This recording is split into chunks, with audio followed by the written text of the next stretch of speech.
Hello friends, welcome back my YouTube channel Devi Swarglok. आज मैं आपके लिए लेके आई हूँ एक नई कहानी जिसका शीर्षक है ईश्वर पर विश्वास।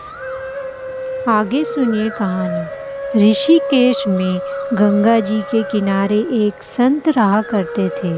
वह जन्ममाद थे और उनका नित्य एक ही नियम था कि वह शाम के समय ऊपर गगन चुंबी पहाड़ों में भ्रमण करने के लिए निकल जाते और हरि नाम का संकीर्तन करते जाते।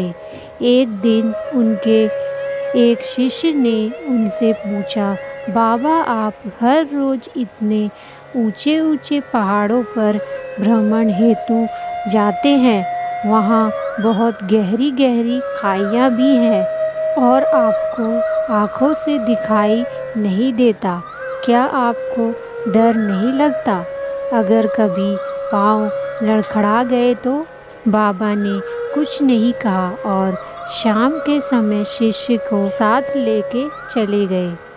पहाड़ों के मध्य थे तो बाबा ने शिष्य से कहा, जैसे ही कोई गहरी खाई आए तो बताना।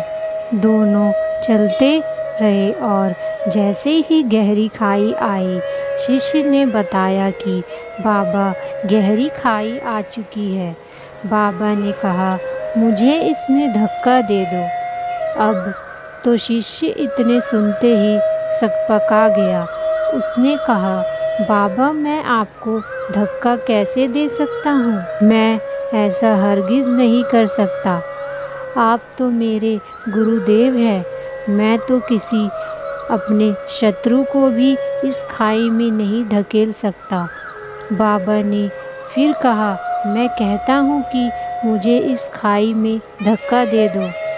यह मेरी आज्ञा है और मेरी आज्ञा की अवहेलना करोगे तो नरकगामी होगे। शिष्य ने कहा, बाबा मैं नरक भोग लूँगा मगर आपको हरगिज़ इस खाई में नहीं धकेल सकता। तब बाबा ने शिष्य से कहा, रे नादान बालक, जब तुझ जैसा एक साधारण प्राणी मुझे खाई में नहीं धकेल सकता तो बता मेरा मालिक भला कैसे मुझे खाई में गिरने देगा? उसे तो सिर्फ गिरे हुए को उबारना आता है, गिरे हुए को उठाना आता है। वह कभी भी किसी को गिरने नहीं देता। वह पल पल हमारे साथ है, बस हमें विश्वास रखना होगा उस पर।